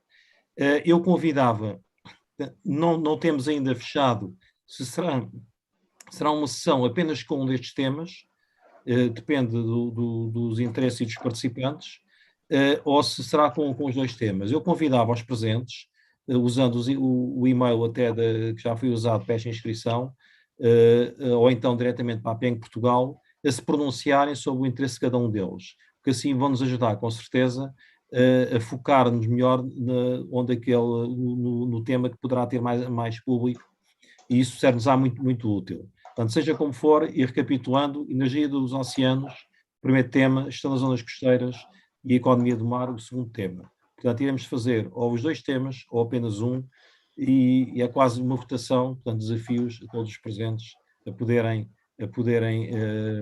votar em massa, ou então nas vossas preferências, no vosso interesse, para que a massa depois possa avançar com uma preparação mais cuidada e mais focada.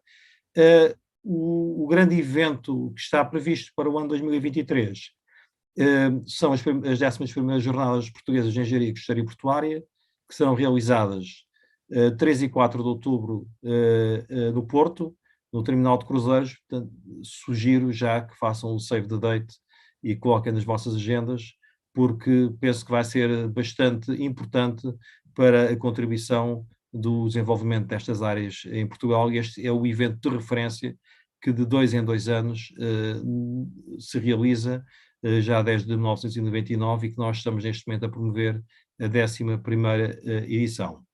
Bom, posto isto, não tenho mais a acrescentar. Se a Graça Neves não tiver, ou se quiser concluir mais alguma coisa, está a dizer que não. Ainda vamos a tempo de ver o jogo de futebol, que está 1-0 neste momento, uma informação. Mas agradeço mais uma vez a todos, a quem trabalhou no duro para tudo isto ocorrer, e penso que foi um seminário muito produtivo, e assim possamos trabalhar para que os próximos estejam nesta linha. Por isso, muito obrigado a todos e até breve em outros eventos. Muito obrigado. Boa noite. Obrigada.